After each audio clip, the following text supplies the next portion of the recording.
ఈరోజు ప్రతి ఒక్కరికి కూడా సుభాష్ పాలేకర్ అంటే ఎవరో, విజయ్ రామ్ గారు అంటే ఎవరో, రాజీవ్ దీక్షిత్ అంటే ఎవరో అందరికీ తెలుసండి. ప్రతి ఒక్కళ్ళకి తెలుసు. గత కొద్ది రోజుల ముందు విజయరామ్ గారు గోమాతని కాపాడటం కోసం నిరాహార దీక్ష చేశారు 3 రోజులు. తర్వాత కొన్ని కారణాల వలన మళ్ళీ దాన్ని విరమించుకున్నారు.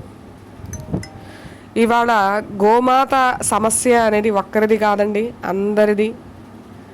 మనిషి అనేవారు ఎవరైతే ఉన్నారో వారి ప్రతి ఒక్కరికి కూడా గోమాతని కాపాడవలసిన బాధ్యత ఉంది. అది మన ఇంట్లో ఒక ప్రాణి, ఒక జీవి, మన ఇంట్లో మనిషి. గోమాత అనేది మన ఇంట్లో మనిషి. ఆ తల్లి లేకపోతే మనకు ఏదీ లేదు, మనకు అసలు భూమి మీద బతికే అవకాశమే లేదు.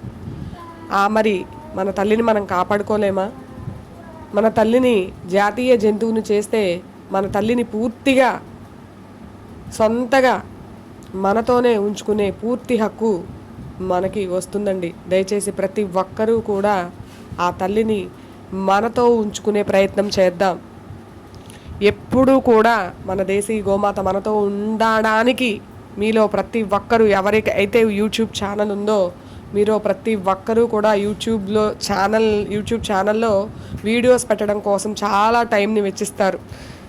మీరు గోమాతని కాపాడటం కోసం ప్రతి యూట్యూబ్ ఛానల్ ఉన్నవాళ్ళు ప్రతి ఒక్కరూ కూడా ఒక్క వీడియో మన గోమాతని, మన దేశీయ గోమాతని జాతీయ గోమాతగా చేయడానికి ఒక్క వీడియో చేయండి ప్లీజ్ ఫ్రెండ్స్.